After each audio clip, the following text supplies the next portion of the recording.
ભરૂચ જિલ્લા આરોગ્ય વિભાગ દ્વારા સર્વાઇકલ કેન્સર સામે લડવા માટે એચપીવી રસીકરણ અભિયાનનો પ્રારંભ કરવામાં આવ્યો છે, જેમાં આરોગ્ય કેન્દ્રો પર ખાસ કેમ્પ યોજી 9 થી 14 વર્ષ વયની દીકરીઓને નિઃશુલ્ક રસી આપવામાં આવશે.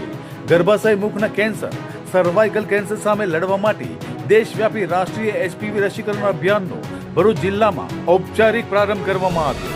આ અભિયાનનો વર્ચ્યુઅલ શુભારંભ વડાપ્રધાન નરેન્દ્ર મોદીના હસ્તે કરવામાં આવ્યો હતો.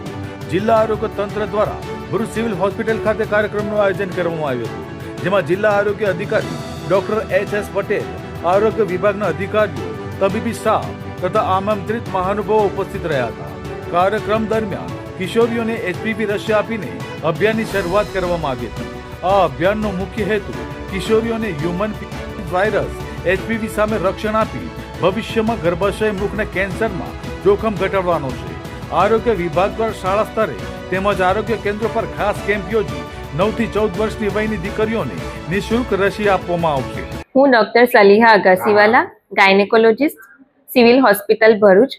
સૌપ્રથમ ભારત સરકાર દ્વારા લોન્ચ થયેલ એચપીવી વેક્સિન કાર્યક્રમ માટે હું ભારત સરકારનો ખૂબ અભિનંદન અને પ્રશંસા વ્યક્ત કરું છું. એચપીવી વેક્સિન એ અસંખ્ય ની માત્રામાં, લાખોની માત્રામાં યુવા દીકરીઓ તથા મહિલાઓને કેન્સર મુક્ત રાખશે.